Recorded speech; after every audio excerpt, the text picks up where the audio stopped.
नमस्कार साथियों, मंजिल के मुस्कुराहट चैनल में आप सभी का स्वागत है।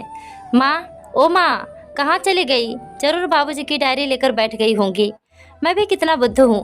छुट्टी का दिन था, माँ के साथ बैठता, पर नहीं, सो गया। साल भर हो गया बाबूजी को गए हुए, और माँ न जाने कितनी बार पढ़ चुकी है उस डायरी को, फिर भी उसे सीने से लगाए रखती है, जैसे उसमें बाबूजी के होने का एहसास मिलता हो नहीं। अरे माँ, आप बाहर से आ रही हैं, और ये क्या? आप तो ऊपर से नीचे तक पसीने से भीग गई है। इस चिलचिलाती लू वाली दोपहरी में बाहर निकलने की क्या जरूरत थी? आइए आप यहाँ बैठिए। रोहित अपनी माँ शालिनी जी से कहता है। शालिनी जी के मुंह से आवाज़ नहीं निकल रही थी। उन्होंने एक पॉलीथीन रोहित को देते हुए कहा, बेटा बहू से कह दो मैं नींबू ले आई हूँ और मेरे लाल मुझे पानी पिला दे, वरना ऐसा न हो कि तेरी माँ के प्राण ही निकल जाए। कहते कहते शालिनी जी की सांस उखड़ने लगी। तभी रोहित भाग कर गया और एक गिलास पानी लाकर माँ को पिलाया। तब जाकर उन्हें सांस में सांस आया। रोहित बोला, क्या जरूरत थी माँ इतनी धूप में नींबू और पुदीना लाने की? और क्या आपको पूनम ने कहा था ये नींबू और पुदीना लाने के लिए? रुकिए, मैं अभी पूछता हूँ। इतना कहकर रोहित जोर जोर से चिल्लाते हुए पूनम को आवाज लगाने लगा। पूनम कहाँ हो? बाहर आओ। रोहित बहुत शांत स्वभाव का व्यक्ति था। उसकी तेज आवाज़ सुनकर पूनम अपने कमरे से भागी आई और शालिनी जी की हालत देखकर वह सब समझ गई और बोली, अरे मम्मी जी, मैंने आपको कहा था ना कि जब रोहित जाएंगे तो नींबू ले आएंगे, पर आप है कि मेरी एक बात नहीं सुनती है। अरे बिना नींबू पानी के भी एक दिन रहा जा सकता है। और हाँ रोहित, बोलिए आप क्यों बुला रहे थे? तभी रोहित बोला, क्या तुमने यह नींबू और पुदीना नहीं मंगवाया? क्या माँ अपनी मर्जी से इस वक्त बाजार गई थी? तभी दूसरे कमरे से पूनम की माँ कल्याणी देवी निकली और बोली, अरे दामाद बाबू, घर में एक चींटी भी बीमार पड़ जाए तो उसकी दोषी मेरी बेटी क्यों होती है? आपकी माँ को भी शौक था नींबू पानी पीने का। हमने तो मना भी किया था, पर इन्होंने हमारी एक न सुनी और चली गई। इतना कहकर दोनों माँ बेटी इशारों में बात करने लगी। रोहित ने बड़े प्यार से शालिनी जी को समझाया कि माँ, नींबू पानी पीने की इतनी भी क्या जरूरत थी? अगर आपको तलब लगी थी तो शाम तक रुक जाती, मैं ले आता शाम को। आप भी ना माँ, बच्चों की तरह जिद करती हो। अपने बेटे की बात सुनकर शालिनी जी आश्चर्य से बहू और समधन की तरफ देखने लगी और धीमी धीमी आवाज में बेटे को समझाने की नाकामयाब कोशिश करने लगी। तभी रोहित माँ को सांत्वना देते हुए बोला, ठीक है माँ, मैं समझ गया, आपकी कोई गलती नहीं, बस पुनः माँ के लिए नींबू पानी बना दो, फिर माँ थोड़ा आराम करेंगी। इतना कहकर रोहित वहाँ से चला गया। रोहित के जाते ही पूनम शालिनी जी से बोली, क्या मम्मी जी, आपसे एक काम बोली थी, वो भी आपसे नहीं हुआ। एक तो आधे घंटे में आप 4 नींबू और ये सूखे पुदीने के पत्ते लेकर आई हो, ऊपर से अपने बेटे के सामने ये जताने लगी कि मैं आपको परेशान करती हूँ। अपनी बहू की बात सुनकर शालिनी जी कांपते हुए स्वर में बोली, पर बहू, तुमने ही तो नींबू और पुदीने के पत्ते मंगवाए थे, फिर रोहित के सामने तुमने झूठ क्यों कहा? तभी कल्याणी देवी जी बोली, समधन जी, बोल तो आप ऐसे रही हैं जैसे नींबू पानी बनेगा तो आप नहीं पिएंगी। अरे एक माँ अपने बच्चे के लिए क्या नहीं करती है, और आप हो कि इतना भी नहीं कर सकती। छी छी। इतना कहकर दोनों माँ बेटी वहाँ से चली गई। ये एक दिन की बात नहीं थी। जब जब कल्याणी देवी अपनी बेटी के घर आती तो शालिनी जी का जीना दुर्लभ हो जाता था। पूनम अपने पति के सामने तो अपनी सास शालिनी जी की इज्जत करते नहीं थकती थी, लेकिन पति के जाते ही उसी सास की इज्जत उतारने में भी संकोच नहीं करती थी। एक दिन पूनम की काम वाली मालती बोली, भाभी, मेरे भतीजे का मुंडन है, हो सकता है कुछ दिन के लिए मैं काम पर नहीं आऊँगी। तो पूनम बोली, ये तुम क्या कह रही हो? अरे घर के काम कौन करेगा? क्या झाड़ू पोछा और बर्तन मैं साफ करूँगी? मेरे तो नाखून ही खराब हो जाएंगे। अरे तुम लोगों के पास खाने के पैसे नहीं होते और मुंडन और त्योहार मनाने चली हो। दिमाग तो सही जगह पर है तेरा। तभी मालती बोली, भाभी, अगर हम त्योहार मनाते हैं तो कौन सा पैसे आपसे मांगते हैं, और नहीं तो क्या? अरे हमसे पैसे लेकर ही तो अपना पेट भरती हो। भाभी, मैं अपनी मेहनत करती हूँ, दिन भर काम में लगी रहती हूँ, तब जाकर आप मुझे पैसे देती हो। कोई फोकट के पैसे नहीं देती हो, और मेहनत करके मैं कहीं से भी पैसे कमा सकती हूँ। और क्या, अमीर लोग ही अपने बच्चों का जन्मदिन और मुंडन कर सकते हैं। हम गरीब लोगों की भावनाएं कोई मायने नहीं रखती। अगर आपको ज़्यादा दिक्कत है तो कोई और काम वाली रख लेना, फालतू की बातें मुझे मत सुनाना। मैं तो कल से नहीं आऊँगी। इतना कहकर मालती बचे हुए काम करने लगी और पूनम गुस्से से अपने कमरे में चली गई। शालिनी जी ने उन दोनों की सारी बातें सुन ली थी तो वो एक गिलास ठंडा पानी लेकर आई और मालती को देते हुए बोली, मालती बेटा बहुत थक गई होगी, ये लो पानी पी लो। मालती बोली, अम्मा जी एक आप ही है इस घर में जो गरीब को भी इंसान समझती है। आपको देखकर ही मैं आती हूँ, वरना इस घर में काम करने का बिल्कुल भी मन नहीं करता।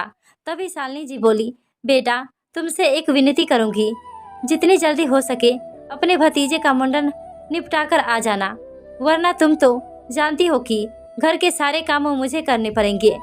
तुम अगर मुझे अपनी माँ समान समझती हो तो जल्दी आने की कोशिश करना बेटा। इतना कहकर शालिनी जी अपने आंसुओं को पोंछने लगी।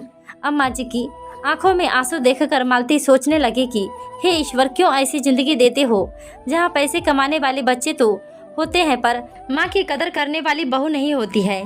जिसके पास सास नहीं होती है वो सास के लिए रोती है और जिसके घर में सास है वो उनकी इज्जत नहीं करती है। अगले दिन सुबह शालिनी जी अपने वक्त पर जग गई। स्नान ध्यान करने के बाद भगवान को अगरबत्ती दिखाकर बाहर बरामदे में आकर बैठ गई। तभी पूनम आई और बोली, मम्मी जी आप यहाँ बैठी हैं, आपको पता है ना आज मालती नहीं आएगी, फिर भी यहाँ बैठी हो। फटाफट इनके नाश्ते की तैयारी कीजिए, तब तक मैं गोलू को जगाती हूँ। याद रखिएगा 3-4 दिन थोड़ी मेहनत करनी पड़ेगी। वैसे भी बैठे बैठे खाकर आपके शरीर पर भी चर्बी चढ़ गई है तो वो भी सही हो जाएगी। बेचारी शालिनी जी खाने की तैयारी करने लगी। थोड़ी देर बाद पूनम जल्दी जल्दी रसोई में आई और एकाएक बोली, मम्मी जी बचा हुआ काम मैं कर लूँगी, जाइए आप थोड़ी देर पंखे में बैठिए। अपनी बहू की बात सुनकर शालिनी जी को आश्चर्य हुआ कि आखिर बहू उन्हें आराम करने को कैसे बोल रही है। जैसे ही वह रसोई से निकली तो उन्होंने देखा कि उनका बेटा रोहित बाहर से आ रहा था। वो सब समझ गई कि इसी कारण बहू ने उन्हें रसोई से बाहर भेज दिया। पत्नी को रसोई में काम करते देख रोहित बोल पड़ा, क्या बात है आज तो तुम रसोई में लगी हो। तो पूनम बोली, 4 दिन तक मालती नहीं आएगी, मेरी तो हालत ही खराब हो गई है। नाश्ता तैयार कर दी हूँ, आप फटाफट से तैयार हो जाइए। और हाँ, मुझे फुर्सत नहीं मिलेगी तो ऑफिस जाते समय गोलू को भी स्कूल छोड़ते जाइएगा। 2-3 दिन तक छुपन छुपाई वाला खेल चलता रहा, पर सच्चाई कब तक छुपी रहेगी, एक न एक दिन तो बाहर आ ही जाती है। पूनम ने अपनी कुछ सहेलियों को अपने घर पर चाय नाश्ते के लिए बुलाया और शालिनी जी से बोली, मम्मी जी मेरी कुछ सहेलियां आने वाली है तो आप पनीर के पकौड़े, चाय और थोड़ा हलवा बना दीजिए। शालिनी जी बोली, बहू मेरी तबीयत ठीक नहीं लग रही है, मैं नहीं कर पाऊंगी। 2 दिन बाद मालती आ जाएगी तब तुम अपनी सहेलियों को बुला लेना। पूनम ने शालिनी जी को डांटते हुए कहा, मम्मी जी ये कैसी बातें कर रही हो, मैं सबको न्योता दे चुकी हूँ और क्या हो जाएगा अगर आप एक दिन चाय नाश्ता बना दोगी तो। अपनी बहू की बात सुनकर शालिनी जी कांपते हुए शोर में बोली, ठीक है बहू मैं बना दूंगी। इधर इन सब की खबर पूनम ने अपनी माँ को हंसते हुए दी और उन्हें भी आने का न्योता दे दिया, क्योंकि वो भी इसी शहर में पास में ही रहती थी। अपनी बेटी की बात सुनकर कल्याणी जी बोली, सही किया बेटी तुमने, करने दे उस बुढ़िया को काम, और अगर वो इसी तरह काम करती रही तो मैं तो कहती हूँ मालती को काम से निकाल देना। उधर शालिनी जी काम कर रही थी और बार बार पानी पी रही थी, उनकी तबीयत ठीक नहीं लग रही थी।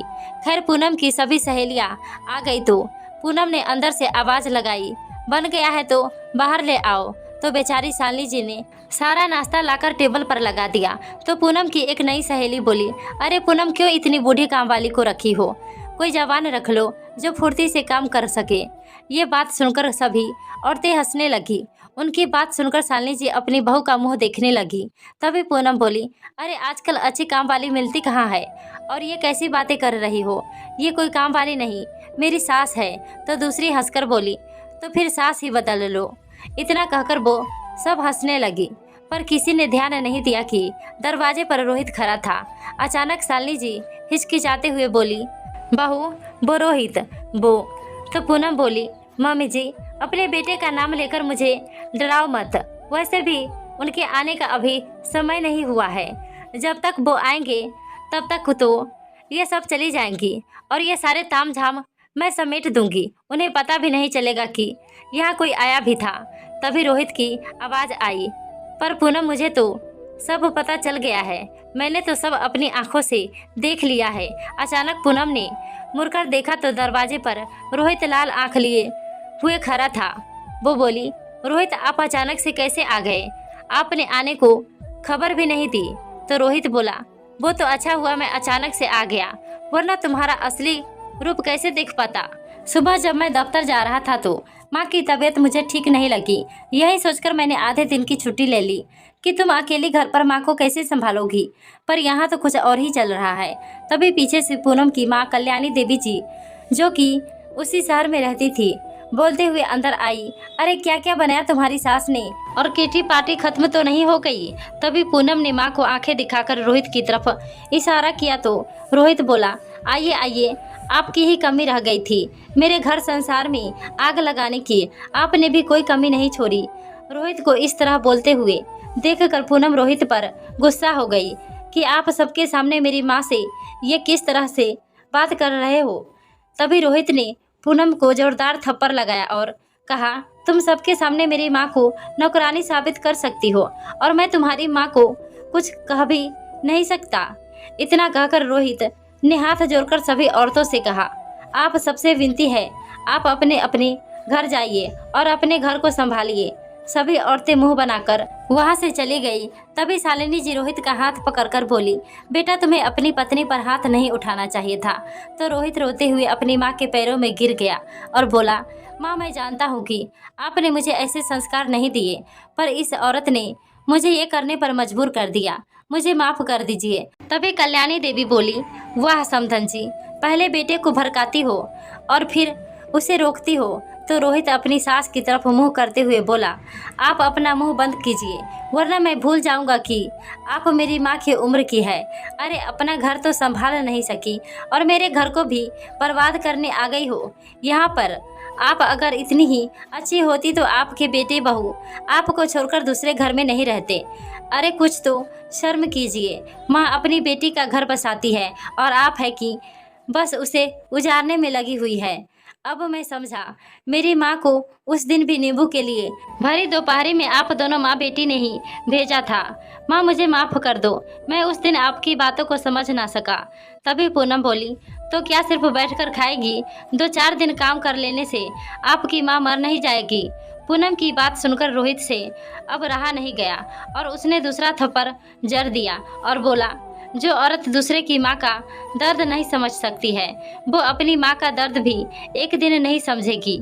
रोहित अपनी सास से बोला, याद रखिएगा, आपकी ये बेटी इतनी स्वार्थी है कि कल को जब आपको इसकी ज़रूरत पड़ेगी तो ये आपकी सेवा कभी नहीं करेगी। जो अपनी सास से खाना बनवा सकती है, क्या वह अपनी माँ से नहीं करवाएगी? मैं इंतज़ार करूँगा उस दिन का जब आपको ये सब कुछ सहना पड़ेगा। अभी फ़िलहाल आप मेरे घर से जाइए और अगर बेटी के बिना मन ना लगे तो इसे भी ले जाइए, मैं अपनी माँ के साथ रह लूँगा। इतना कहकर रोहित अपनी माँ को लेकर कमरे में चला गया। कल्याणी देवी को न चाहते हुए भी खाली हाथ वापस लौटना पड़ा। उसके जाते ही रोहित ने पूनम से कहा, जो हुआ सो हुआ, पर अब अगर तुमने मेरी माँ के साथ गलत व्यवहार किया तो मुझसे बुरा कोई नहीं होगा। और याद रखना, अब तो तुम्हारी माँ भी तुम्हें सहारा नहीं देगी। शांति से घर में जीना चाहती हो तो अपनी सास का सम्मान करो, अपने बेटे को अच्छे संस्कार दो, ताकि तुमने जो किया है वो सब आगे चलकर तुम्हारे साथ ना हो। वो दिन था और आज का दिन था। पूनम ने हिम्मत नहीं की कि शालिनी जी से ऊंची आवाज़ में बात कर सके। धन्यवाद।